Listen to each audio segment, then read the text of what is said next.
चांद पृथ्वी से हर साल लगभग 4 सेंटीमीटर दूर जा रहा है, पर क्यों? इसका कारण भी खुद चांद ही है।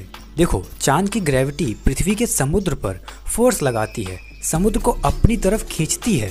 तो एक तरह से समुद्र खिंचा हुआ है और धरती उसके अंदर घूम रही है, यानी कि समुद्र अंदर से पृथ्वी की सतह से भी घिस रहा है, उसको रोकने की कोशिश कर रहा है, धीमा करने की कोशिश कर रहा है, जिस वजह से धरती की रोटेशन स्पीड कम हो जा रही है और धरती के पास कुछ एंगुलर मोमेंटम है। और फिजिक्स में एंगुलर मोमेंटम की वैल्यू कभी चेंज नहीं होती, कंजर्व होती है, और इसका फॉर्मूला है mvr, यानी कि इन तीनों को मल्टीप्लाई करने के बाद जो वैल्यू मिले वो हमेशा सेम रहे। और चांद और धरती एक ही सिस्टम में है और पृथ्वी की रोटेशन स्पीड कम हो रही है, यानी इसकी v वैल्यू कम हो रही है। इसका मतलब कि अब m और r दोनों में से किसी एक की वैल्यू को बढ़ना पड़ेगा एंगुलर मोमेंटम को बराबर रखने के लिए। पर मास भी ओवर टाइम कांस्टेंट है, चेंज नहीं हो सकती। तो अब एक ही ऑप्शन बचा कि इसकी r वैल्यू बढ़ जाए, यानी कि इस केस में चांद पृथ्वी से दूर चला